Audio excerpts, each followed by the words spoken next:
कृष्ण। ओम अज्ञानतिमिरन्धस्य ज्ञानाञ्जनशलाकया चक्षुरुन्मिलितं येन तस्मै श्रीगुरुवे नमः।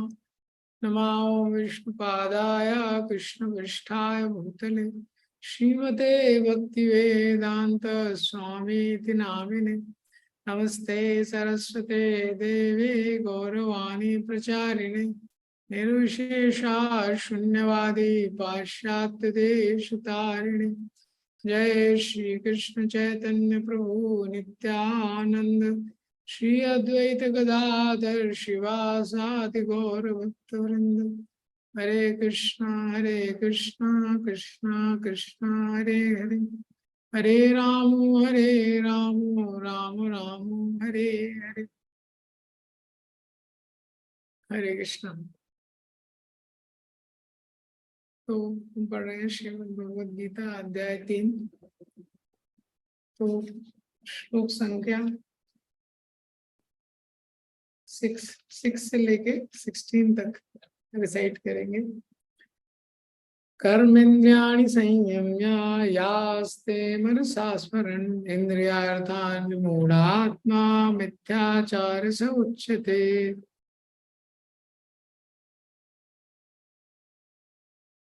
यस्त्वेन्द्रियाणि मनसा नियम्यारभते अर्जुन कर्मेन्द्रिया कर्मयोगम् असक्ता सा विशिष्यते।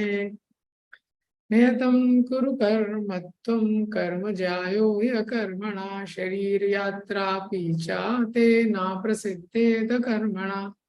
यज्ञार्थात् कर्मणोऽन्यत्र लोकोऽयं कर्म बन्धना तदर्थं कर्म कौन्तेय मुक्तसंगा समाचर।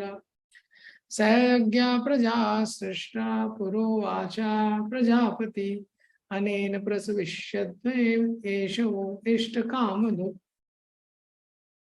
देवान् भावयतानेन ते देवा भावयन्तु वा परस्परं भावयन्ता श्रेया परममाप्स्यता। इष्टान् भोगानि वो देवा दास्यन्ते यज्ञभाविता तैर्दत्तान् प्राप्तेभ्यो यो भुङ्क्तेस्तेन एव सा। यज्ञशिष्टासिना सन्तो मुच्यन्ते सर्वकिल्बिषैः भुञ्जन्ते ते त्वगं पापा ये पचन्त्यात्मकारणात्। अन्नाद् भवन्ति भूतानि पर्जन्यादन्न संभवा यज्ञाद् भवति पर्जन्यो यज्ञकर्मसमुद्भवा। कर्म ब्रह्मोद्भवं विद्धि ब्रह्माक्षर समुद्भवं तस्मात् सर्वगतं ब्रह्म नित्यं यज्ञे प्रतिष्ठितम्। एवं प्रवर्तितं चक्रं नानुवर्तीयति हया अगायुरिन्द्रिया रामा मोगा पार्थ सजीवति। हरे कृष्ण। हम देख रहे हैं श्रीमद् भगवद गीता अध्याय 10 अध्याय 4 चैप्टर 3। इसका एक्रोनिम है ट्री। तो इस अध्याय में 43 टोटल 43 श्लोक है।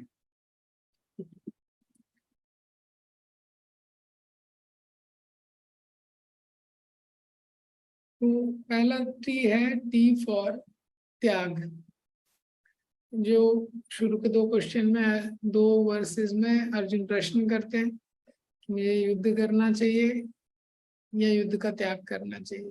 फिर 3 से लेकर 9 तक भगवान जो है निष्काम कर्मयोग का प्रवचन करते हैं। फिर अर्जुन बोलते हैं अगर अर्जुन को ऐसा लगता है कि मैं निष्काम कर्मयोग के लिए मैं इसके लिए क्वालिफाइड नहीं हूँ, तो 10 से लेके 16 तक भगवान बोलते हैं अगर तुम कर्मयोग नहीं कर सकते, निष्काम कर्मयोग नहीं कर सकते हो, तो तुम कर्मकांड का आश्रय लो। तो 10 से लेके 16 तक है। फिर 17 से लेके 35 तक है कि भगवान अर्जुन को बताते हैं कि आर जो है रंग्स ऑफ योगा लेडर 10 से 16, ई क्या है एग्जाम्पलरी। तो अगर तुम क्वालिफाइड नहीं हो ज्ञान योग के लिए, अगर तुम कर्म कांड के लिए क्वालिफाइड नहीं हो कर्म योग के लिए, तो कर्म कांड करो 10 से 16 तक। और अगर अर्जुन बोलते हैं कि मैं ज्ञान योग के लिए क्वालिफाइड हूँ, ज्ञानी के लिए जो जो क्वालिफिकेशन है वो भगवान ने बताया है 17 से 24 के बीच में। भगवान बोलते हैं अगर तुम ज्ञान योग के लिए क्वालिफाइड हो, तुमको लगता है, तभी भी तुम कर्म करो। क्यों? एक उदाहरण प्रस्तुत करने के लिए, टू सेट एन एग्जाम्पल। तो ई है एग्जाम्पलरी, 17 से लेके 35 तक। तो अर्जुन का, लेकिन अर्जुन के मन में ऐसा विचार आता है कि अगर मैं ऐसा कर्म करूंगा तो कर्म में मैं फंस जाऊंगा। तो भगवान अर्जुन को कर्म कांड और कर्म योग का अंतर बताते हैं 25 से 29 में, और फिर 30 से 35 में बताते हैं कि कर्म योग कैसे बंधन का कारण नहीं होता है, मुक्ति का कारण होता है। और 36 से 43 है last, E for enemy of soul. ये सब जानते हुए भी कि हमको अपना कर्तव्य करना चाहिए, नियत कर्म में लगे रहना चाहिए, तभी भी व्यक्ति उसको क्यों नहीं कर पाता है, तो वो है E for enemy of soul, जो काम है, लस्ट।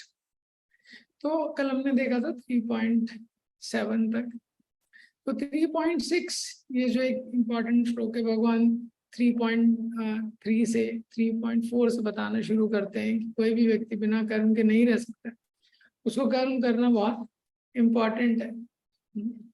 तो 3.4 में बताते हैं कि ना कर्मणाम अनारंभम, कर्म नहीं करता है तो निष्कामता को प्राप्त नहीं होगा, और केवल संन्यास से उसको सिद्धि प्राप्त नहीं होगी। 3.5 में बताते हैं नहीं कश्चित क्षणम अभी, एक क्षण के लिए भी जीवात्मा निष्क्रिय नहीं रह सकता। आत्मा का स्वभाव है कि वो क्रियाशील है, तो 3 गुणों के प्रभाव में उसको कार्य करना ही पड़ेगा। 6वें में तो जाकर अर्जुन बोले कि मैंने देखा है कुछ लोग कुछ क्रिया नहीं करते, तो 6th वाले में भगवान बताते हैं कि वो कर्म इंद्रियों का संयम कर सकते हैं, हाँ, लेकिन मन में उनके अगर भोग की इच्छा है तो मन में विचार चलते रहेंगे, और they will be called as मिथ्याचारी।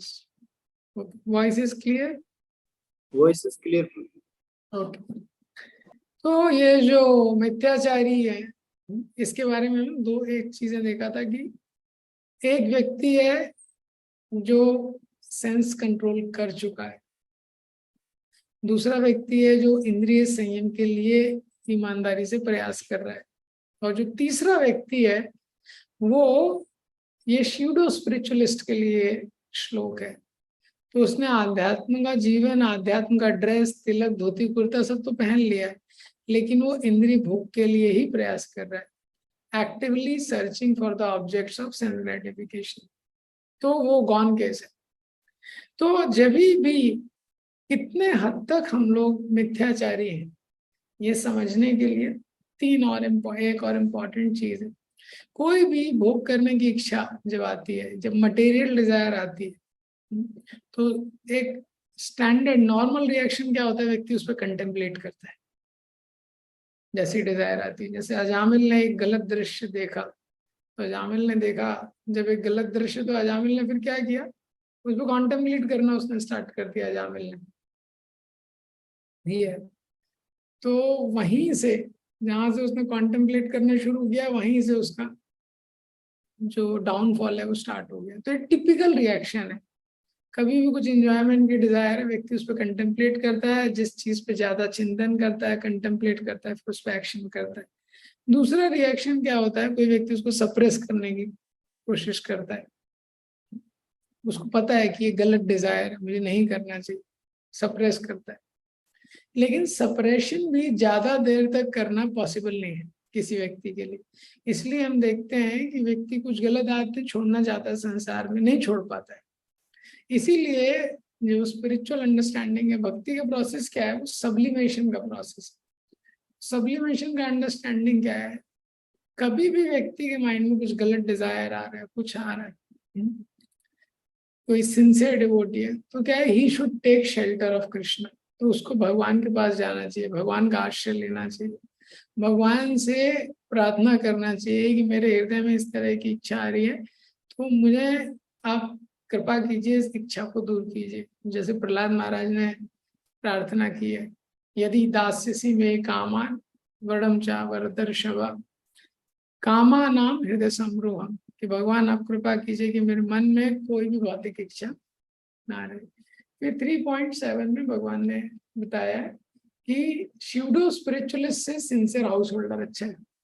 कोई जो आध्यात्म का दिखावा कर रहा है उससे की जगह वो गृहस्थ अच्छा है जो इंद्रियों को संयम करने का प्रयास कर रहा है, बिना आसक्ति के कर्म में लगा हुआ है। 3.8 नियतम कुरु कर्म त्वं कर्म जायो हि अकर्मणा शरीर यात्रा पीछा ते ना प्रसिद्धेद कर्मणा। तो यहाँ पे भगवान बोलते हैं नियतम कुरु कर्म त्वं, कि अपने नियत कर्म को तुमको करना चाहिए। कर्म जायो ही अकर्मणा, जो कर्म है वो अकर्म से बेटर है। कर्म करना, action is better than inaction. शरीर यात्रा पी चाहते ना प्रसिद्धे न कर्मणा। और जो शरीर की यात्रा है, यानी ये शरीर को चलाना है, हम देखते हैं शरीर को चलाने के लिए भी संसार में कुछ ना कुछ कर्म तो करना ही पड़ता है, ये बताया गया है। तो यहाँ पे प्रभुपाद जी ने इस तात्पर्य में लिखा है कि किस प्रकार से जो हमारा हृदय है वो शुद्ध होता है जब हम प्रिस्क्राइब ड्यूटी करते हैं। तो देखेंगे एंड से 2-3 लाइन पहले, भौतिकवादी वासनाओं की शुद्धि के बिना कर्म का मनमाने ढंग से त्याग करना ठीक नहीं। इस जगत का प्रत्येक व्यक्ति निश्चय ही प्रकृति पर प्रभुत्व जताने के लिए अर्थात इंद्रिय तृप्ति के लिए मलिन प्रवृत्ति से ग्रस्त रहता है। ऐसी दूषित प्रवृत्तियों को शुद्ध करने की आवश्यकता है। तो हर व्यक्ति के हृदय में भोग करने की इच्छा है, हर व्यक्ति यहाँ एंजॉय करना चाहता है, हर व्यक्ति इस संसार में क्रिमिनल है। एक बार एक व्यक्ति ने जयदत्त स्वामी महाराज से प्रश्न किया, why the innocent people are suffering in this world. क्यों ये संसार में जो इनोसेंट को हिंदी में जो भी बोलेंगे, क्यों इस संसार में कोई जो इनोसेंट लोग हैं, जिन्होंने कोई गलती नहीं की है, जो निष्पाप है, वो क्यों कष्ट मिलता है उनको। जयदत्त स्वामी महाराज ने बोला, there is nobody innocent here. इस संसार में कोई भी इनोसेंट नहीं है, हम सबका क्राइम रिकॉर्ड है। तो हृदय शुद्ध होता है जब हम अपने प्रिस्क्राइब ड्यूटी करते हैं। कैसे शुद्ध होता है? सबमिशन टू अथॉरिटी, पहला चीज, क्योंकि हम एक अथॉरिटी को सबमिट कर रहे हैं। ये जो सबमिशन है, जो भी हमारा इंद्रिय संयम है, इस सब का बहुत ज्यादा रिलेशन ओबीडियंस से। तो क्योंकि हम एक अथॉरिटी को सबमिट कर रहे हैं जो शास्त्र की अथॉरिटी है, शास्त्र में क्योंकि भगवान ने ऐसा लिखा है और हम अथॉरिटी को सबमिट कर रहे हैं, ये तो क्या होता है, उससे हमारा हृदय शुद्ध होता है। दूसरा, कैसे हृदय शुद्ध होता है? क्योंकि जब हम शास्त्र को फॉलो कर रहे हैं तो क्या है, इनडायरेक्टली भगवान को फॉलो कर रहे हैं। जहाँ भगवान इन्वॉल्व हो जाते हैं तो भगवान शुद्धिकरण करते हैं। ये दूसरा चीज। तीसरा चीज प्रभुपाद जी ने तात्पर्य में लिखा है कि कभी भी व्यक्ति को रिनंसिएशन, यानी जो त्याग है, जो संन्यास आश्रम है, ये कभी भी अपने मेंटेनेंस के लिए नहीं देखना चाहिए। ये कभी भी शास्त्र में अनुमोदित नहीं किया गया है। जैसे प्रभुपाद जी कोई जो भागवत सप्ताह कर रहे हैं, भागवत सप्ताह पैसे के लिए बहुत सारे लोग करते हैं, वो आजकल बहुत फेमस है। तो प्रभुपाद जी उसका बहुत खंडन करते थे। ये श्रीमद् भागवतम है, अमल पुराण है, उसको पैसे लेके नहीं करवाना चाहिए। और इसी तरह इसका भी, कि अगर कोई रिनाउंस ऑर्डर में जाता है, जैसे लोग मठाधीश वगैरह बन जाते हैं, तो बेसिकली क्या है, वो बिजनेस कर रहे हैं बेसिकली। तो ये जो श्लोक है, यहाँ पे क्या इंपॉर्टेंट चीज है, हमको प्रिस्क्राइब ड्यूटी करनी है। प्रिस्क्राइब ड्यूटी का इसमें प्रैक्टिकल एप्लीकेशन क्या है? जब अगर हम नौकरी कर रहे हैं तो हमको ऐसा नौकरी करना चाहिए दैट 2 चीजें उसमें फुलफिल होनी चाहिए। पहला, हमारे पास कृष्ण कॉन्शियसनेस के लिए टाइम होना चाहिए, और 4 रेगुलेटिव प्रिंसिपल उसमें ब्रेक नहीं होना चाहिए। जो भी नौकरी कर रहे हैं उसमें कृष्ण कॉन्शियस, कोई आदमी है वो 24 घंटे का उसका नौकरी है, कब माला करेगा वो, कब कब ग्रंथ पढ़ेगा। प्रयास करना चाहिए, एटलीस्ट प्रयास करना चाहिए कि ऐसे जॉब में रहे that you get time for Krishna consciousness and we don't break 4 regulative principle. उसमें इस तरह की चीज ना हो रही है जैसे 4 रेगुलेटिव प्रिंसिपल ब्रेक हो रहा। दूसरा प्रिंसिपल है, कभी भी हम कुछ भी करते हैं, कभी भी हम ऑक्यूपेशन कर रहे हैं, शुरुआत से ही हमारा फाइनेंशियल कुछ प्लानिंग होना चाहिए। जब भी हम जॉब कर रहे हैं तो पहले दिन से फाइनेंशियल प्लानिंग होना चाहिए कि कैसे एक कैरियर स्टेबल जो भी हम कर रहे हैं, कैसे मनी सेव कर रहे हैं। तीसरा चीज है, जो भी हम कर रहे हैं हमको पता होना चाहिए जैसे जैसे हम शास्त्र पढ़ेंगे इनके टच में रहना चाहिए। तो जो भी हम कर रहे हैं हमको देखना चाहिए कि कृष्ण भावनामृत में लार्जर स्केल में मैं कैसे कंट्रीब्यूशन कर सकता हूँ फ्यूचर में। कोई भी हम जॉब कर रहे हैं, कुछ भी कर रहे हैं, लेकिन ये माइंड में विचार होना चाहिए कि फ्यूचर में कृष्ण भावनामृत में हम लार्जर स्केल में कैसे कंट्रीब्यूशन कर सकते हैं। तीसरा चौथा चीज है, जो भी फ्रूट्स मिल रहे हैं हमारी क्रियाओं के, कोई काम कर रहा है, कुछ भी कर रहा है, तो वो कृष्ण भावनामृत में उसका उपयोग करना चाहिए, मिसयूज नहीं करना चाहिए। स्पेशली जब हम जॉब कर रहे हैं तो मनी का मिसयूज नहीं करना चाहिए, क्योंकि मनी के माध्यम से, लक्ष्मी के माध्यम से व्यक्ति क्या है, इंद्रिय तृप्ति करने की प्रयास करता है, क्योंकि उसके माध्यम से वो कर सकता है। और पांचवा है, maximise Krishna time and minimise maya time. जैसे जैसे हम संसार में समय बिता रहे हैं, हमको देखना चाहिए भगवान के लिए समय कैसे कैसे बढ़ रहा है। तो बहुत बड़ा दुर्भाग्य इंडिया में हम देखते हैं, वो छोटा बच्चा है वो भी अगरबत्ती लगा रहा है, फिर वो कॉलेज में चला गया तभी भी अगरबत्ती लगा रहा है, अब वो जॉब कर रहा है अभी भी अगरबत्ती लगा रहा है। हाँ, 50 साल का हो गया अभी उसकी वो ही पूजा है। जैसे आप देखेंगे दुकान में लोग कैसा अगरबत्ती लगाते हैं, जो शॉपकीपर्स रहते हैं, शॉप खोलते ही पहले अगरबत्ती लगाते हैं, उसको चारों तरफ ऐसा घुमाते हैं। हाँ, इतना फास्ट लगाते हैं वो अगरबत्ती। तो कोई अगरबत्ती लगा रहा है, दिया जला रहा है, लेकिन क्या है कि शुरुआत में वो अच्छा है, जैसे जैसे समय बढ़ रहा है हमको कृष्णा का टाइम बढ़ाना है, maximise Krishna time and minimise maya time. और एक इम्पॉर्टेंट चीज है, हमारा जो जप है हमको कोशिश करना चाहिए, स्पेशली वर्किंग डिवोटीज के लिए इम्पोर्टेंट है, जो वर्क कर रहे हैं, जॉब कर रहे हैं, no clutter during chanting. At least हमको जप के लिए ऐसा समय निकालना चाहिए जिसमें बहुत ज्यादा विघ्न ना हो। हाँ, कि जब कर रहे हैं, जब के साथ कुकिंग भी चल रहा है, ये भी चल रहा है, मतलब एटलीस्ट जब के समय डिस्टरबेंसेस ना हो, मोबाइल आदि। ये तो ये तीनों, ये सारी चीजें क्या है, हेल्प करेंगे हम। तो बलदेव विद्याभूषण इसमें लिखते हैं कि भगवान अर्जुन को बता रहे हैं कि देखो क्या है, अगर अभी हार्ट इम्प्योर है तो ये जो प्रिस्क्राइब ड्यूटी इनको करना बहुत इंपॉर्टेंट है, और इसको कैसे करना है, बिना किसी इच्छा के। और ये करना तुम्हारे लिए बहुत ज्यादा श्रेयस्कर है, क्योंकि जब तक हृदय शुद्ध नहीं होगा, उस बिना शुद्ध हृदय के ज्ञान उसमें प्रवेश नहीं करेगा, ऐसा। और दूसरा रीजन बता रहे हैं कि इस संसार में क्रिया करना इसलिए महत्वपूर्ण है क्योंकि शरीर को भी व्यक्ति बिना क्रिया के मेंटेन नहीं कर सकता है।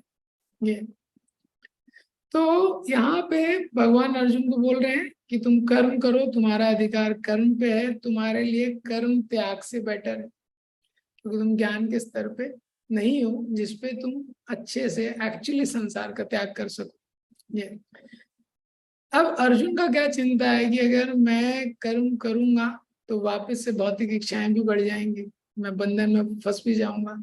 इस युद्ध के, अभी ये युद्ध के स्टार्ट होने के पहले ही अर्जुन को बहुत, पहले चैप्टर में हम देखते हैं उसको बहुत टेंशन है, फियर ऑफ सिंफुल रिएक्शन का। ये तो अब भगवान एक नया कॉन्सेप्ट इंट्रोड्यूस करने वाले हैं बहुत क्लियरली टू डिफरेंशिएट। तो एक साधारण क्रिया को जो ये संसार में व्यक्ति करता है, जिससे संसार में बंध जाता है वो व्यक्ति, और जो यज्ञ होता है या कर्म योगा है, उसको भगवान एक्सप्लेन कर रहे हैं इसमें अंतर क्या है। यज्ञ अर्थात कर्मणो अन्यत्र लोकोयम कर्म बंधनम तदर्थम कर्म कौन्तेय मुक्त संगा समाचरा। यज्ञ अर्थात कर्मणो अन्यत्र, तो भगवान बोल रहे हैं लेकिन तुमको कर्म कैसा करना है, यज्ञ अर्थात। प्रभुपाद जी लिखते हैं तात्पर्य में, यज्ञ का मतलब विष्णु के लिए, विष्णु के लिए तुमको करना है, यज्ञ अर्थात उनके लिए करना है। कर्मणो अन्यत्र लोकोयम कर्म बंधना, इस लोक में बाकी जो भी कर्म है अन्यत्र, यज्ञ के अन्यत्र यानी भगवान की प्रसन्नता के अन्यत्र कोई भी कर्म व्यक्ति इस संसार में करता है, कर्म बंधना वो सब बांधने वाले हैं ये संसार में। तो इस संसार में जो लोग हैं अपने कर्मों के कारण बंधे हुए हैं। तद अर्थम कर्म कौन्तेय, इसलिए हे कौन्तेय तद अर्थम, उस अर्थ के लिए तुम काम करो। मुक्त संगा समाचारा, मुक्त संगा समाचारा, और उस अर्थ के लिए काम करोगे तो क्या है, जो मुक्त हो जाओगे तुम, जो फल का रिएक्शन है वो नहीं बनेगा। ये तो ये इस चैप्टर का सबसे इम्पोर्टेंट वर्स है, एक में थर्ड चैप्टर का, एक ये एक 3.30, ये दोनों बहुत इंपॉर्टेंट है। तो इस वर्ष में भगवान बता रहे हैं कि वर्क फॉर माई सेटिस्फैक्शन, भगवान बोल रहे हैं मेरी प्रसन्नता के लिए कार्य करो, क्योंकि यज्ञ जो है, यज्ञ कौन है, यज्ञ तो भगवान विष्णु ही है, यज्ञ पति भगवान विष्णु है, भगवान विष्णु है। यज्ञ अलग अलग होते हैं, द्रव्य यज्ञ चौथे अध्याय में भी आएगा, द्रव्य यज्ञ, ज्ञान यज्ञ, प्राणायाम यज्ञ, बहुत सारे यज्ञ, लेकिन यज्ञ पति की प्रसन्नता के लिए यज्ञ होता है। तो भगवान बोल रहे हैं मेरे सेटिस्फेक्शन के लिए तुम काम करो, ऐसा है। तो संसार में अगर व्यक्ति कुछ भी चीज कर रहा है, अभी क्रियाशील रहना तो जीव का स्वभाव है, तो अगर वो विम्सिकली वो सोच रहा है कौन ये शास्त्र वगैरह किसने पढ़े क्या है, अपने मन के अनुसार व्यक्ति काम करता है, मन मौजी रहता है, तो ऐसा विम्सिकली काम कर रहा है, वो फ्रस्ट्रेट हो जाएगा। आप उसके लाइफ में बहुत क्लियरली देख सकते हैं वो कैसे बोर्डम और फ्रस्ट्रेशन उसकी लाइफ का प्रोमिनेंट पार्ट है। WHO ने स्टडी किया कि लोग, people are happy, people are sad, what is the status of the mental status of people, की लोगों की क्या स्थिति है। हाँ, तो एग्जैक्ट फिगर मुझे याद नहीं है, लेकिन 90% से ज्यादा उन्होंने बोला कि लोग बोर्ड है, ना हैप्पी है ना सैड है, ज्यादा बोर्ड है, मतलब कुछ है नहीं लाइफ। तो विम्सिकली लाइफ, विम्सिकली व्यक्ति काम कर रहा है शास्त्रों के निर्देश के बिना, तो बंधता भी जाता है, फ्रस्ट्रेट हो जाता है। और दूसरा व्यक्ति है वो सोच रहा है मैं कुछ भी नहीं करूंगा, तो वो भी फ्रस्ट्रेट हो जाता है, वो भी फ्रस्ट्रेट हो जाता है। तो इसीलिए तीसरा ऑप्शन क्या है कि भगवान की प्रसन्नता के लिए हमको कार्य करना है, इससे ना तो हम बंधेंगे ना फ्रस्ट्रेट होंगे, इससे हमको इंक्रीजिंग सेटिस्फैक्शन मिलेगा और भगवान से हम कनेक्ट होंगे। तो ये तीन ऑप्शन, तो एक है विम्सिकली काम कर रहा है, दूसरा है वो कुछ कर ही नहीं रहा है, फुली रिस्पॉन्सिबल है, लेकिन तीसरा व्यक्ति है वो शास्त्र में दिए गए नियम के अनुसार काम कर रहा है। तो यज्ञ क्या है, लोग सोचते हैं यज्ञ मतलब यज्ञ कुंड याद आता है सबको कि उसमें आग जल रही होगी, कुछ ऐसा होगा, वो यज्ञ कुंड होगा। तो यज्ञ का मतलब है कि आप अपने जो रिजल्ट्स हैं वो भगवान को ऑफर कीजिए। तो सैक्रिफाइस इंग्लिश में जो यज्ञ को बोला गया है, तो sacrificing self interest for satisfying interest of Vishnu, ये सैक्रिफाइस का डेफिनेशन, कि जो खुद की इंद्रिय तृप्ति के लिए हम यूज कर सकते थे वो भगवान की इंद्रिय तृप्ति के लिए जब यूज करते हैं उसको यज्ञ बोलते हैं। जैसे यज्ञ में आपने सुना है घी आदि बहुत सारी चीजें पड़ती थी, तो वही जो घी है उससे हलवा बना के व्यक्ति खुद खा सकता था, अब उसको यज्ञ कुंड में डालना पड़ रहा है, कई लीटर घी जा रहा है उसका, ये तो जिससे वो खुद की इंद्रिय तृप्ति कर सकता था, भगवान की इंद्रिय तृप्ति कर रहा है, वो पॉइंट है। तो यहाँ पे पहली बार अभी तक भगवान ने 7th वर्स है 8th वर्स है बार बार प्रिस्क्राइब ड्यूटी के बारे में बोला है, परपोर्ट में भी आप देखेंगे तो, हाँ 3.6 में भी प्रभुपाद ने हिंट किया है, लेकिन वो प्रिस्क्राइब ड्यूटी का पर्पस क्या है, आप किसी को कार्य करने बोलो तुम ये करो तुम ये करो, वो पूछेगा लेकिन क्यों करो।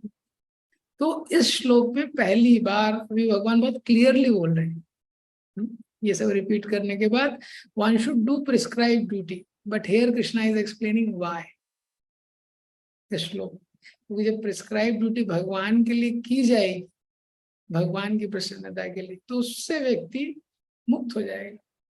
तो यज्ञ मीन्स विष्णु, तो कर्म कांड में हम देवताओं की पूजा करते हैं अपनी भौतिक इच्छाओं को पूरी करने के लिए, तो व्यक्ति की मटेरियल डिजायर है लेकिन वो लीगल वे में पूरा करता है।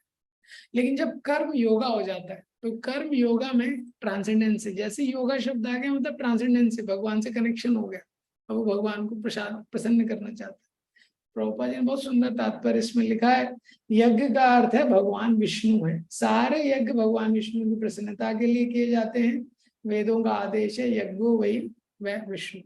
और आप इसका दूसरा पैराग्राफ देखेंगे तो बहुत सुंदर प्रभुपाद ने लिखा है, इस जगत में किया जाने वाला अन्य कोई कर्म बंधन का कारण होगा, क्योंकि अच्छे तथा बुरे कर्मों के फल होते हैं और कोई भी फल कर्म करने वालों को बांध लेता है। अतः कृष्ण को प्रसन्न करने के लिए कृष्ण भावना भावित होना होगा और जब कोई ऐसा कर्म करता है तो वह मुक्त दशा को प्राप्त करता है। यही महान कर्म कौशल है।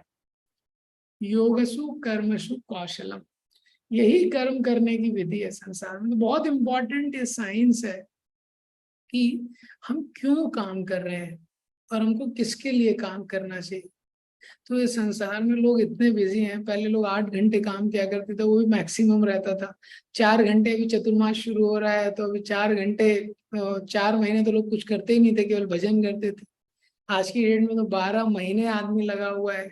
हाँ, 2 शिफ्ट में, 3 शिफ्ट में इतनी मेहनत कर रहा है, फिर भी दुखी है।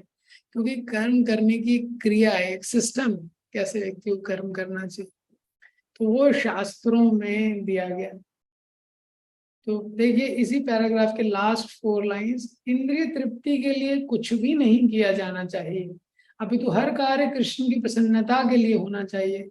इस विधि से ना केवल कर्म के बंधन से बचा जा सकता है, अभी तो इससे मनुष्य को क्रमशः भगवान की प्रेम भक्ति प्राप्त हो सकती है, जो भगवत धाम को ले जाने वाली है।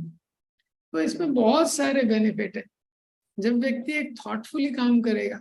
अब इस संसार में व्यक्ति अपनी बुद्धि को सर्वोपरि मान के कार्य करता है। तो हर व्यक्ति अपनी बुद्धि लगा रहा है, अच्छा अभी मेरे पास इतना पैसा है, इतना पैसा हो जाएगा, फिर मैं ऐसा कर लूंगा, फिर अच्छा हो जाएगा सब, फिर मैं बहुत प्रसन्न रहूंगा।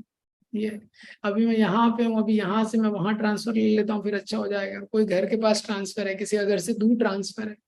कोई सोचता है अच्छा मेरा अभी किराए के घर पे रहना हो, मैं परमानेंट मकान में आ जाऊंगा, फिर मैं खुश हो जाऊंगा। किसी को लगता है मेरे पास 4 व्हीलर नहीं है, एक 4 व्हीलर आ जाएगी, फिर मैं खुश हो जाऊंगा। ये सब लेकिन उसकी बुद्धि के आधार पे। लेकिन हमारी बुद्धि भगवान की बुद्धि से ज्यादा नहीं है। भगवान ने ऑलरेडी अपनी बुद्धि लगा के हमको बेस्ट दे दिया है शास्त्रों ने। तो उन्होंने बता दिया है कि संसार में कैसे हम, इस संसार में भी हम अच्छे से रह सकते हैं, कर्म के बंधन में भी नहीं फंसेंगे, और हम भगवान के धाम को भी प्राप्त कर सकते हैं। तो अगर शास्त्रों के बात पे व्यक्ति को विश्वास होगा तो उसका बहुत टाइम और एनर्जी बच जाता है।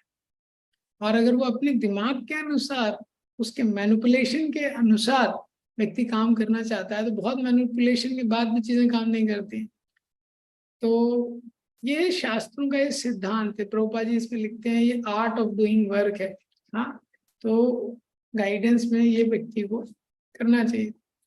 तो ये हम देखते हैं कि जो यज्ञ होता है तो उसमें व्यक्ति जो इमीडिएट अपनी इंद्रिय तृप्ति कर सकता है, घी है, द्रव्य है, जो साधारण यज्ञ भी हम देखते हैं, तो उसको भगवान की इंद्रिय तृप्ति के लिए वो देता है। तो ये एक कॉमन सेंस है ह्यूमन सिविलाइजेशन का। एनिमल्स का क्या रहता है, जस्ट रिएक्ट करते हैं इम्पल्सिस पे, जो पशु रहते हैं। लेकिन ह्यूमन बीइंग का क्या कैरेक्टरिस्टिक है कि वो जो प्रेजेंट ग्रेटिफिकेशन है उसको डिले करते हैं फ्यूचर में कुछ बेटर प्राप्त करने के लिए। जैसे स्टूडेंट है, वो पढ़ाई कर रहा है तो बहुत सारी चीजों को अवॉइड कर रहा है, क्योंकि उसको पता है फ्यूचर में मुझे हेल्प होगी। ये तो ये ह्यूमन में ये टेंडेंसी है, और यही सेक्रीफाइस का प्रिंसिपल है कि हमको पता है कि हाँ अभी हम प्रेजेंट में ये इंद्रिय तृप्ति को थोड़ा डिले करेंगे, भगवान की प्रसन्नता के लिए कार्य करेंगे, तो बेटर फ्यूचर प्रोस्पेक्ट्स। ये तो जब व्यक्ति कर्म योगा करता है भगवान के लिए, तो भगवान उसके सारे रिएक्शन और सारी चीजें ले लेते हैं। जैसे एक बार एक व्यक्ति था, तो उसके घर के पार उसने देखा कि कुछ बच्चे थे उसकी वॉल पे, उसकी जो बाउंड्री वॉल है उसमें कुछ पेंटिंग कर रहे थे। तो जो ओनर है बाहर आया और एकदम गुस्सा हो गया। उसने बोला अगली बार अगर मैंने तुम लोगों को देखा ये सब करते हुए, हाँ, तो तुम लोगों को पनिशमेंट मिलेगा अगर अगली बार मैंने देखा इसमें दीवार पे कुछ भी उन्होंने तुमने किया तो ऐसा। तो बच्चे डर गए। तो उन्हीं बच्चों में जो सारे मित्र थे, एक ने बोला मैं दीवार पे पेंट करूंगा और मेरे को ओनर कुछ भी नहीं करेगा। तो बाकी लोगों ने बोला अरे आज हमने जस्ट पेंटिंग स्टार्ट किया था, इतना नाराज हो गया, वो मारने ही वाला था, वो 100% मारेगा।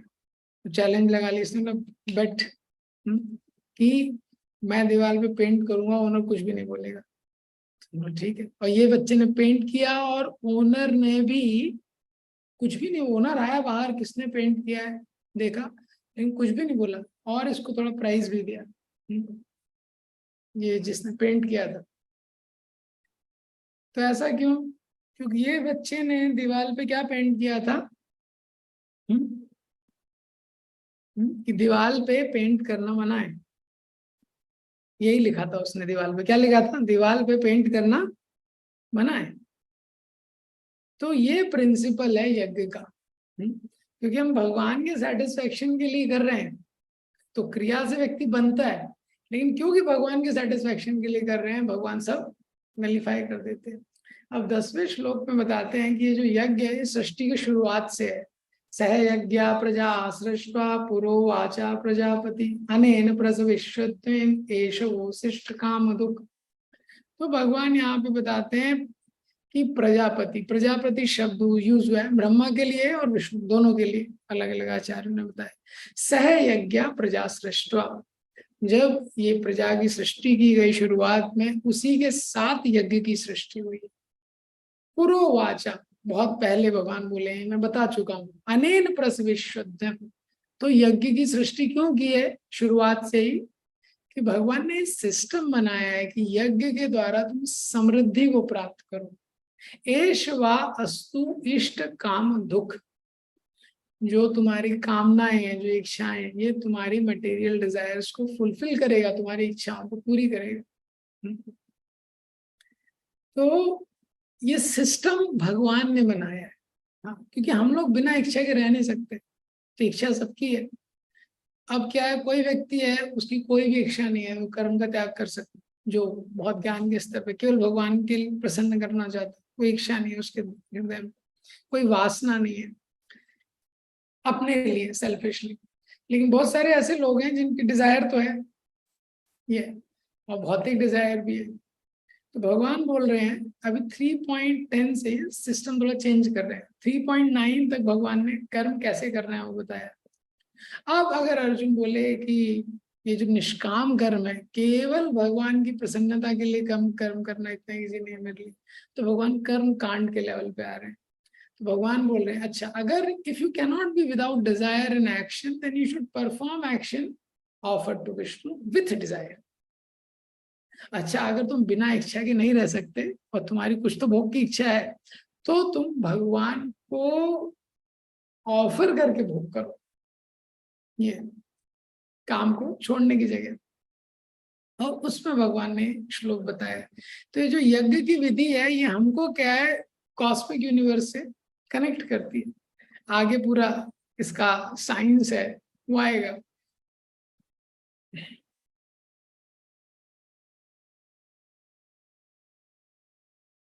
तो जो वेदों में दिया हुआ है, ये एक इम्पॉर्टेंट सिद्धांत है कि मटेरियल वर्ल्ड को भगवान ने ऐसा सृष्टि किया है जिससे कि material world is design to encourage sacrifices. So if you want something, do sacrifice. ये प्रिंसिपल है कि आपको कुछ भी प्राप्त करना है, आप सेक्रीफाइस करो, यानी यज्ञ करो। यानी आपको कुछ उसमें, यज्ञ मतलब कुछ आपको उसमें त्याग करना पड़ेगा। तो त्याग के द्वारा ही हम समृद्धि को प्राप्त करते हैं। अभी के डेट में पूरा रिवर्स इंजीनियरिंग हो गया है। लोगों को लग रहा है कि संग्रह के द्वारा हम समृद्धि को प्राप्त करेंगे।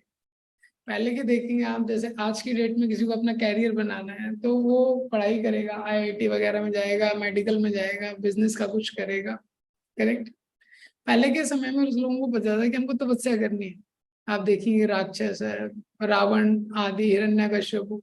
तो रावण की मदर ने, उनकी मम्मी ने बोला रावण की, अरे भाई तुम लोग जाओ, अभी बड़े हो, कैरियर बनाओ तुम लोग अपना।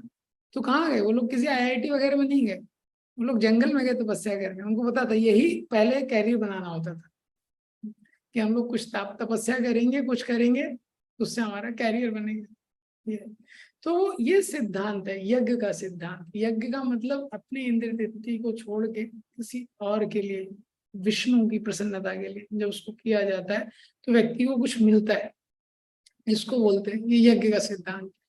तो कृष्णा कॉन्शियस, एक डिवोटी ने एक बुक लिखी है, कृष्णा कॉन्शियस इकोनॉमी, कृष्ण भावनामृत में जो इकोनॉमिक्स है, तो बताते हैं कृष्णा कॉन्शियसनेस की इकोनॉमी कैसी है, वो गिफ्टिंग इकोनॉमी है। तो ब्राह्मण, जो ब्राह्मण है, ब्राह्मण भी दे रहे हैं, वो ज्ञान दे रहे हैं। जो क्षत्रिय, क्षत्रिय भी दे रहे हैं, वो प्रोटेक्शन दे रहे हैं। जो वैश्य हैं, वैश्य भी दे रहे हैं, क्या दे रहे हैं? कमोडिटीज दे रहे हैं। जो शूद्र है वो भी दे रहे हैं, क्या दे रहे हैं? सर्विसेज दे रहे हैं। तो एवरीवन इज गिविंग। तो मॉडर्न कॉन्सेप्ट क्या है? Everyone wants to grab. तो जो यज्ञ का कॉन्सेप्ट है, ये दो रीजन है ये भगवान ने लॉन्च किया है, ये बनाया हुआ है। पहला क्या है? Acknowledging our dependence on Krishna. जब व्यक्ति यज्ञ की विधि को समझता है तो उसको ये समझ में आता है कि हम भगवान के ऊपर निर्भर है, हम लोग भगवान के ऊपर निर्भर है। दूसरा क्या है कि ये हमारे सेंसेस और माइंड को रेगुलेट करता है, क्योंकि आपके पास इंद्रिय तृप्ति के बहुत ज्यादा साधन है खाने के लिए, किसी भी चीज के लिए। अब वो क्या है, आपको वो सुख नहीं देंगे, वो दुख देंगे। तो इसीलिए क्या है, जब व्यक्ति यज्ञों के आधार पे उसको ग्रहण करता है तो काफी सारा उसका जो चीज है वो भगवान की प्रसन्नता के लिए यूज हो जाता है। अब व्यक्ति यज्ञ कर रहा है, उसमें भी बहुत सारे द्रव्य यूज हो जाएंगे। ये वही घी व्यक्ति खुद खाएगा, उसको प्रॉब्लम होने लगेगी, उसका कोलेस्ट्रॉल आदि क्या क्या बढ़ जाएगा। तो यज्ञ क्या है, दो चीज करता है, हमको प्रोटेक्शन भी देता है, हमको नरिश भी करता है। और जहां भी यज्ञ आया है, आप ये वाला श्लोक भी देखेंगे, प्रभुपा जी ने लिखा है संकीर्तन यज्ञ, क्योंकि ये संसार में हमारे पास कोई ऑप्शन नहीं है अभी कलयुग में, बाकी यज्ञ तो हम कर नहीं सकते, तो इसीलिए क्या है, संकीर्तन यज्ञ बोला है। और सुखदेव गोस्वामी ने एक बहुत सुंदर श्लोक कोट किया है 2.4.20, इसमें बहुत सारे पति के बारे में बताया है। श्रियापति, यज्ञपति, प्रजापति, ध्याम पतिर्लोक, पतिर अधर धरापति, पतिर्गतिश अंधक वृष्णि सात्वताम प्रसीदताम में भगवान सात्वताम पति। तो बहुत सारे पतियों के बारे में बताया है, लेकिन जो भगवान है वो सताम पति। हाँ, फाइनली जो भगवान है उसके पति है। और इसमें एक शब्द आया यज्ञपति, तो भगवान को ही क्या है, यज्ञपति बोला गया। तो अभी जब हम यज्ञ करते हैं तो भगवान हमारे लिए अरेंजमेंट करते हैं, देवताओं के माध्यम से या किसी के भी माध्यम से, प्रकृति के माध्यम से।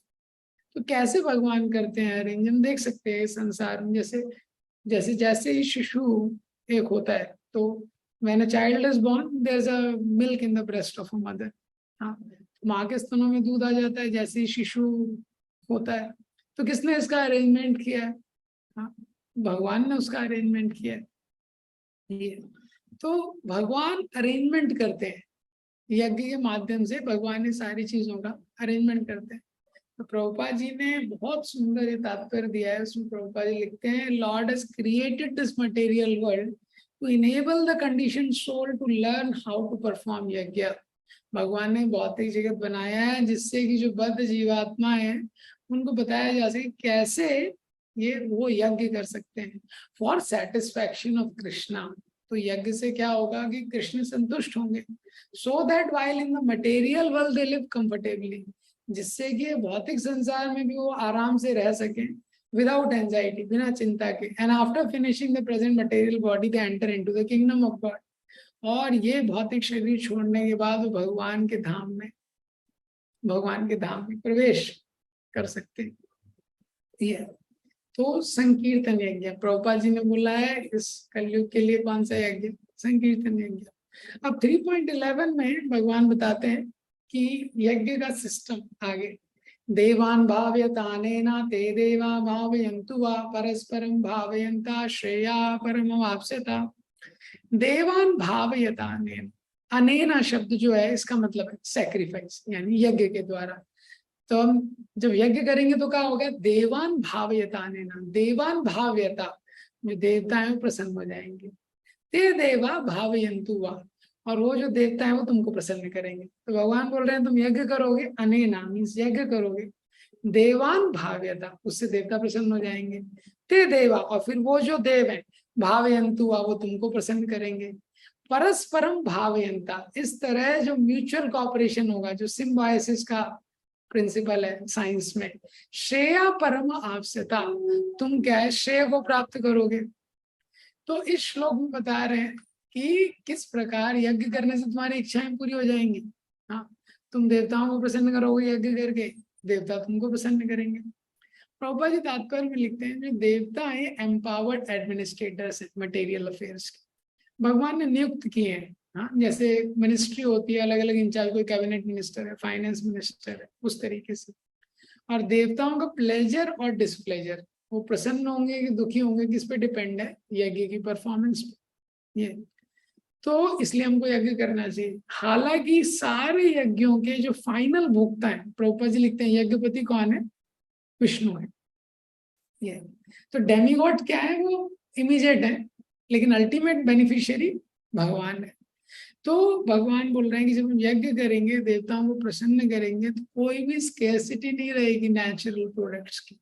हाँ, तो यज्ञ करेंगे तो बहुत समृद्धि रहेगी। तो बहुत सारे साइड बेनिफिट है, प्रभुपाद जी बोलते हैं यज्ञ करने के बहुत सारे साइड बेनिफिट है ये। लेकिन अल्टीमेटली क्या है, ये हमको भौतिक बंधन से मुक्त करा देंगे वो चीज। और प्रभुपाद जी ने यहाँ पे अन्न के बारे में लिखा है, आहार शुद्धो, सेकंड पैराग्राफ में देखेंगे तो आहार शुद्धो सत्व शुद्धो ध्रुवा स्मृति स्मृतिर्लब्धे सर्व ग्रंथि नाम विप्र मोक्षा। यज्ञ से मनुष्य के खाद्य पदार्थ शुद्ध होते हैं, शुद्ध भोजन से मनुष्य का जीवन शुद्ध होता है, जीवन शुद्ध होने से स्मृति के सूक्ष्म तंतु शुद्ध होते हैं, स्मृति तंतुओं के शुद्ध होने पर मनुष्य मुक्ति के मार्ग का चिंतन कर सकता है। ये सब मिलाकर कृष्ण भावना में तक पहुंचाते हैं, जो आज के समाज के लिए सर्वाधिक आवश्यक है। तो आगे चल के अभी 3.13 में भगवान भोग लगाने के बारे में, कैसे हमको ऑफर्ड फूड ही खाना चाहिए बताने वाले हैं। ये बहुत बड़ा साइंस है, व्यक्ति कैसा अन्न खा रहा है। हमको बहुत ध्यान देना चाहिए कि हम भगवान को अर्पण करके ही खाएं। ये भक्ति का एक बहुत इंपॉर्टेंट अंग है। जो व्यक्ति अन्न खा रहा है उससे उसकी कॉन्शियसनेस बनती है, कौन व्यक्ति उसको पका रहा है। एनीवेज जो भी उसको पका रहा है, एटलीस्ट हमको भगवान को अर्पण करके खाना चाहिए, ये प्रिंसिपल। तो यहाँ पे सिस्टम बता रहे हैं भगवान, कॉस्मिक कॉपरेशन का सिस्टम कैसे काम करता है। हाँ, कि तुम देवताओं को प्लीज करो, देवता तुमको प्लीज करेंगे और तुम समृद्ध हो जाओगे। तो इसमें क्या है, व्यक्ति एक हायर अथॉरिटी को मान रहा है। और जब व्यक्ति यज्ञ को छोड़ देता है, वो सोचता है मेरे पास पैसे हैं, मैं एंजॉय करूंगा, वहां से ना वो एंजॉय कर पाता है और संसार में भी बन जाता है। तो ये बताते हैं कि इसीलिए क्या है कि साइंस और रिलीजन के बीच में बहुत ज्यादा कॉन्फ्लिक्ट नहीं है एक वे में।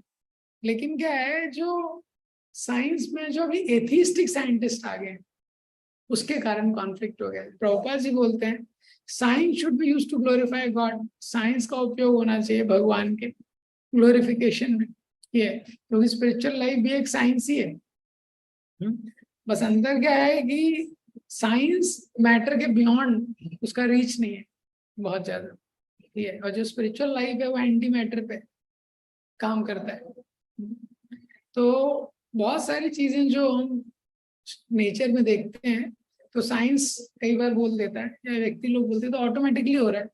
जैसे मैं संसार में आए, हम लोग ऑक्सीजन सिलेंडर लेके नहीं आए माँ के गर्भ से, यहाँ पे ऑलरेडी ऑक्सीजन था, पीने के लिए पानी था। तो संसार में जीवित रहने के लिए सबसे इंडिस्पेंसेबल अगर पहली चीज कोई है तो ऑक्सीजन है। अगर ऑक्सीजन ही नहीं रहेगी तो कब तक जीवित रहेगा व्यक्ति। फिर दूसरा इंडिस्पेंसेबल चीज क्या है, वो वाटर। वाटर के बिना कब तक जीवित रहेगा। और तीसरा फूड है, यानी जो खाद्य पदार्थ है। और ये तीनों चीजें हमने प्रोड्यूस नहीं की हैं किसी लाइब्रेरी में, कहीं पे किसी लेबोरेटरी में हमने उसको नहीं प्रोड्यूस किया है, ये हमको प्रकृति के द्वारा मिलती है ये। तो अभी क्या है, लेकिन अंतर इसमें क्या है कि जो भी शास्त्रों में लिखा रहता है, साइंस और शास्त्र का वर्क करने का थोड़ा तरीका अलग है। तो शास्त्रों में क्या है, अभी हम लोगों को कुछ दिखता नहीं है, एक्सटर्नल ग्रॉस सेंसेस, तो हम लोग बोलते हैं ऑटोमेटिक हो रहा है। हम लोग बोलते हैं ऑटोमेटिक हो रहा है। जैसे आप 5 स्टार होटल्स वगैरह में जाएंगे तो वहां पे अगर आप हैंड वॉश करना है तो ऑटोमेटिक टैप रहते हैं, जैसे आप हाथ नीचे लाएंगे वो सेंसर से। हाँ, अब कोई नया व्यक्ति पहली बार जा रहा है, सोच रहा है अपने आप ही तो ऑटोमेटिक चल रहा है नल। हाँ, ऐसे आप एयरपोर्ट पे जाएंगे अपने आप गेट खुल जाएंगे।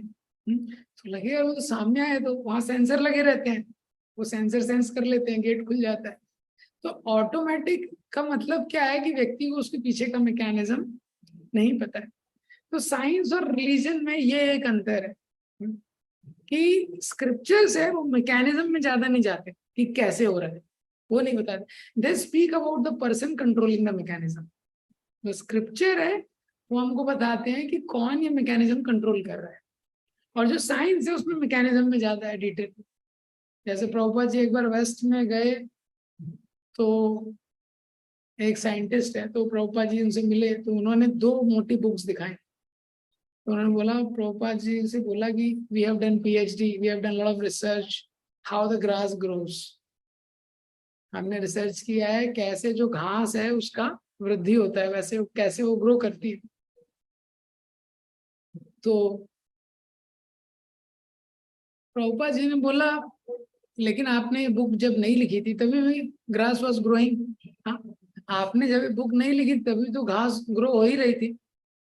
तो साइंटिस्ट ने बोला, no, but if the God doesn't want to know us why the grass is growing, why will he put the grass? भगवान चाहते हैं कि हम जाने कि कैसे ग्रास ग्रो हो रही है, तभी तो भगवान ने ये घास बनाई है। तो प्रभुपाद जी बोलते हैं, you are researching on how the grass is growing but you forgot the person who has made the grass to grow. तो बोले घास के बारे में तो आप इतना रिसर्च कर रहे हो, पर वो पर्सन का क्या जिसने घास बनाई है। तो ये अंतर है। हाँ, जैसे न्यूटन ने देखा कि बॉल नीचे, वो सेब नीचे गिरा, न्यूटन ने लॉ ऑफ ग्रेविटी बना दिया, लेकिन उससे पहले भी सेब नीचे ही गिर रहा था, न्यूटन ने उसको डिस्कवर किया। ये तो ये डिफरेंस है। तो साइंस में क्या है, मैकेनिज्म ज्यादा है ये। तो अभी इसलिए हमको इसमें अंतर है, यज्ञ की विधि करने और उसमें क्या है, एक अंतर है। तो जब हम देवताओं को एक्सेप्ट करते हैं तो हम एक हायर अथॉरिटी को एक्सेप्ट करते हैं, क्योंकि वो शास्त्र में दिया गया है ये। तो एक एग्जांपल दिया गया है। दूसरा तरीका क्या है कि हम डायरेक्ट एंजॉय करना चाहते हैं। जैसे आप देखते हैं कि अगर किसी को बिजली चाहिए, हाँ, तो एक तरीका है कि वो इलेक्ट्रिसिटी के बोर्ड वगैरह में जाके घर पे अपना मीटर लगवाए और बिजली यूज करे। और दूसरा तरीका है जो गांव में यूज किया जाता है, वो कोई भी अपना तार डाल देता है, हाँ, कहीं पे भी कोई बिजली यूज कर रहा है। तो एक लीगल है, एक इलीगल है। जैसे अगर आपको घर पे पानी चाहिए तो आप नगर निगम से पानी का कनेक्शन लीजिए, वो आपके घर तक पाइपलाइन लाएंगे और आपको वहां पे टैप लगा के आप उसको यूज कर सकते हैं। अब दूसरा तरीका है, आपको बिल पे नहीं करना है नगर निगम का। तो इलीगल तरीका क्या है कि ऑलरेडी जिसका पाइप है आपने, हाँ, इलीगल पाइप वहां से खींच लिया और आपने वो उसको ले लिया। तो ये दूसरा तरीका क्या है, ये इलीगल तरीका है ये। तो यही डिफरेंस है। अगर संसार में व्यक्ति बिना यज्ञ के एंजॉय करना चाहता है तो वो क्या है, इलीगल है। तो चेतन चंद को एक आर्टिकल में मेंशन करते हैं कि 15 मई 97 I think build to nature करके एक आर्टिकल आया था साइंस मैगजीन में। तो उस मैगजीन में बताया था एक पर्टिकुलर जगह का उन्होंने स्टडी किया था। तो बताते हैं कि अगर हमको नेचर को बिल देना पड़े, जैसे संसार में हम लाइट जलाते हैं तो बिजली का बिल आता है, हम गैस चलाते हैं तो गैस सिलेंडर का कॉस्ट देना पड़ता है, गाड़ी में पेट्रोल डालते हैं तो पेट्रोल का कॉस्ट है। अगर हमको नेचर को बिल देना पड़े तो उन्होंने कुछ फिगर निकाला, 16 ट्रिलियन से 54 ट्रिलियन डॉलर पर एनम एक साल का। अगर हमको खाना, जो हमको हमारी जो फसल हो रही है, जो सब्जियां हो रही हैं, पानी है, एयर है, अगर हम उसको सब बिल देना पड़े ये। और उसके उसी आर्टिकल में लिखा है कि अगर हमको केवल सन रेस का, हाँ, जैसे हमारे सूर्य बल्ब हम लगाते हैं तो उसका बिल आता है, और एक सूर्य भगवान ने भी आकाश में लगा रखा है, अगर उसका बिल आने लगा, और उन्होंने कैलकुलेशन किया है कि अगर बहुत मिनिमम प्राइस रहता है 5 सेंट पर किलोवाट आवर, इतना सस्ता प्राइस भी होगा, तो उन्होंने जो स्टेट है ओकलहामा, उस पर स्टडी किया था साइंस मैगजीन में। हाँ, तो 2 लाख स्क्वायर किलोमीटर ऐसे उस एरिया पे स्टडी किया, तो एक दिन का बिल उसका $60 बिलियन आए पर डे का बिल, अगर हमको सूर्य का बिल देना पड़े। तो अगर हमको नेचर का बिल देना पड़ेगा तो हम लोग तुरंत बैंकरप्ट हो जाएंगे, तुरंत दिवालिया हो जाएंगे सब लोग। हाँ, लेकिन भगवान की कृपा है कि वो तो हमको कुछ देना ही नहीं पड़ता है। हाँ, तो हम लोग तो कुछ बिल देते नहीं है। तो इसीलिए बताया गया है कि हमको यज्ञ करना चाहिए, नहीं तो क्या है, वो इलीगल हो जाएगा। इसी को 12th श्लोक, लास्ट श्लोक लेके खत्म करेंगे आज। इष्टान भोगानि वो देवा दास्यन्ते यज्ञ भाविता तैर दत्तान अपराधेभ्यो यो भुंक्ते स्तेन एव स। तो यही पॉइंट है कि भगवान बोल रहे हैं कि इष्टान भोगा, तो जब देवता तुमसे प्लीज हो जाएंगे, यज्ञ भाविता, जब हम यज्ञ करेंगे देवता उस यज्ञ से प्लीज हो जाएंगे। दास अंते, तो वो हमारे ऊपर हमको देंगे इष्टान भोगान। इष्टान भोगान मीन्स जो हम एंजॉय करना चाहते हैं, ईस्ट मीन्स जो हमारे डिजायर्ड ऑब्जेक्ट ऑफ एंजॉयमेंट है, भोग के लिए जो हमको पदार्थ चाहिए वो हमको देंगे। यार दत्तान भोगान, उन पदार्थों को जो एंजॉय करता है, अपराधेभ्यो, बिना देवताओं के दिए हुए, स्तेन एव सा, वो चोर है। स्तेन मीन्स चोर है वो। तो भगवान क्या बोलते हैं कि इष्टान भोगान ही वो देवा दास यंते यज्ञ भाविता, यज्ञ भाविता, यज्ञ से प्रसन्न होके दास यंते, वो हमको देंगे, देवा जो देवता है, क्या इष्टान भोगान, जो भी हमको भोग करने के लिए सामग्री की अपेक्षा है वो भगवान हमको देंगे, देवता हमको देंगे। पहले लोग यज्ञ करते थे उससे बरसात होती थी। साइंस में अभी ऑलरेडी रिसर्च किया है कि जब यज्ञ करते हैं उससे एक केमिकल निकलता है जिससे क्लाउड्स बनते हैं, ये रिसर्च हो चुका है। तो लोगों को विश्वास था, तो उस तरीके से वो हमको भोग की सामग्री देंगे। लेकिन तैर दत्तान अपराधेभ्यो, उनके दिए बिना, उनके दिए बिना अगर हम यो भूंगते एंजॉय करेंगे, हाँ, उनसे प्राप्त किए बिना एंजॉय, तेन एवसा, तो वो क्या है, चोर है। तो इस श्लोक में बताया गया है कि अगर किसी को भौतिक इच्छाएं भी हैं तो कोई प्रॉब्लम नहीं है, उसको भगवान के लिए, भगवान के सिस्टम के अकॉर्डिंग भौतिक इच्छा को पूरा करना चाहिए। तो यहाँ पे भगवान यज्ञ की साइकिल को बताएंगे आगे कि यज्ञ का ये सिस्टम है जो भगवान ने बताया। यज्ञ के सिस्टम को व्यक्ति जब फॉलो करता है तो भौतिक इच्छाओं की पूर्ति करते हुए वो धीरे धीरे डिटैच हो जाएगा वो सारी चीजों से। ये तो अगर हम लाइट यूज करते हैं तो हमको बिल देना पड़ता है, वाटर यूज करते हैं तो बिल देना पड़ता है। इसी तरह हम सांस लेते हैं, हम पानी पीते हैं, लेकिन हमको कोई ऐसा बिल तो नहीं आ रहा है प्रिंट आउट बिल का। तो वो बिल हम कैसे देते हैं, सेक्रीफाइस के द्वारा। तो जो यज्ञ का सिस्टम है क्या है, बिल पे करने का सिस्टम है। अब संसार में जैसे आपने बिजली, अब आपके घर में आपने 3 महीने से बिजली का बिल पे नहीं किया तो या तो आपको नोटिस आ जाएगा, या तो बिजली बंद हो जाएगी, आपको अरेस्ट कर लिया जाएगा। अगर आप कुछ और इलीगली बिजली ले रहे हैं तो आपको अरेस्ट कर लिया जाएगा। इसी तरह अगर हम यज्ञ का बिल नहीं देंगे तो हमारे को भी पनिशमेंट मिलेगा, अरेस्ट कर लिया जाएगा। कैसे अरेस्ट कर लिया जाएगा, we will be born again, जन्म मृत्यु जरा व्याधि में बार बार आना पड़ेगा। इसीलिए ये सिद्धांत है। फाइनली सारी चीजें हैं 18.66 तक लाने के लिए, सर्वधर्मान परित्यज्य माम एकम शरणम व्रज, लेकिन ये उसके लिए एक सिस्टम है। तो इस श्लोक में भगवान बोलते हैं देवताओं के दिए बिना अगर कोई उपयोग करता है तो वो चोर है। हाँ, जैसे गवर्नमेंट के द्वारा कोई बिजली नहीं ले रहा है, तार लगा के बिजली यूज कर रहा है, मतलब वो चोर है। यही सिद्धांत है।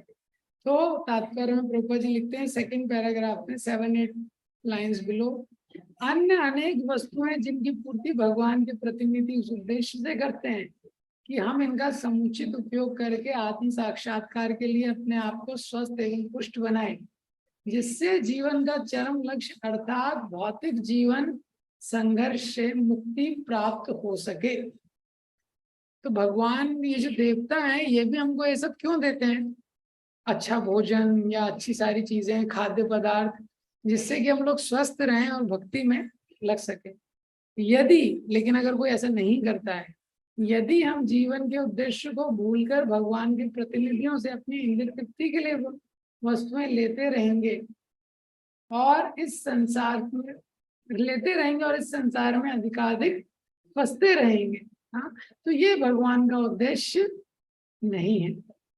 हाँ, इसी के बाद प्रभुपाद जी लिखते हैं जो कि सृष्टि का उद्देश्य नहीं है तो निश्चय ही हम चोर हैं और इस तरह हम प्रकृति के नियमों द्वारा दंडित होंगे। चोरों का समाज कभी सुखी नहीं रह सकता क्योंकि उनका कोई जीवन लक्ष्य नहीं रहता।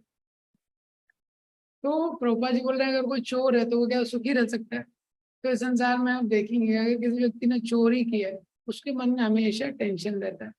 विदुर नीति में धृतराष्ट्र विदुर से पूछते हैं मेरे मन में बड़ी चिंता है तो वहां पे विदुर बताते हैं, 3-4 लोगों के बारे में बताते हैं। हाँ, कोई रोगी है, उसमें से एक क्या है जिसने ऋण लिया है, और एक बताते हैं जो चोर है। ये हमेशा चिंता में रहते हैं। जैसे किसी व्यक्ति ने कर्जा लिया है, टेंशन रहता है कि नहीं? आज की डेट में तो हर कोई कर्जा लेके ही चला रहा है गाड़ी अपनी, वो भी एक सिस्टम हो गया।